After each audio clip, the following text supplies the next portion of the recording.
When Jesus told Peter, "You are the rock, and on this rock I will build my church," Matthew 16:18, he wasn't speaking metaphorically. He was giving Peter a unique role, a foundational one. In the next verse, Jesus continues, "I will give you the keys of the kingdom of heaven. Whatever you bind on earth will be bound in heaven, and whatever you loose on earth will be loosed in heaven." Matthew 16:19. In Jewish tradition, to give someone the keys was to appoint them as steward or chief over the household.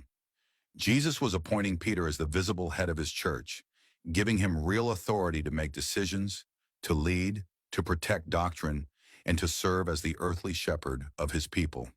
This was not a temporary role. Jesus was establishing a structure to outlast Peter's lifetime. So the question becomes, what happened after Peter died? Did this authority disappear, or did it continue? Scripture gives us a subtle but important clue. In 2 Timothy 4:21, Paul mentions a man named Linus. Eubulus sends greetings to you, as do Pudens and Linus and Claudia and all the brothers. This may seem like a passing mention, but Linus is remembered by the early church not just as a believer, but as the first man to take Peter's place as Bishop of Rome, and the early church fathers confirm it. St. Irenaeus of Lyons, writing around AD 180, says, "After the holy apostles, Peter and Paul, had founded and built up the church in Rome, they handed over the episcopate to Linus." This is significant. Irenaeus wasn't some distant observer.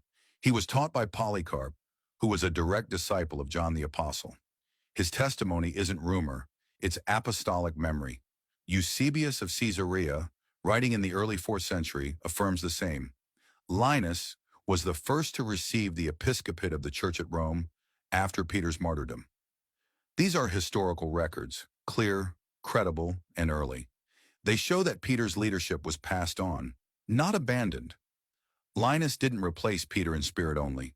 He inherited the role, the office, and the authority that Christ had given.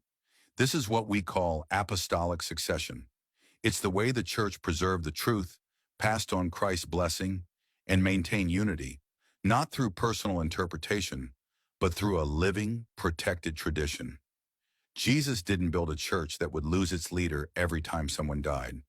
He established a church with an unbroken line of authority, one that could teach with confidence, lead with wisdom, and guard the faith once delivered to the saints.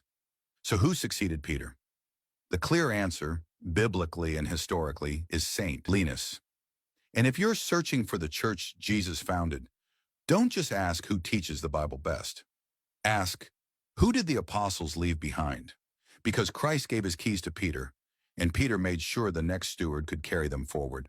And that line of succession hasn't been broken since.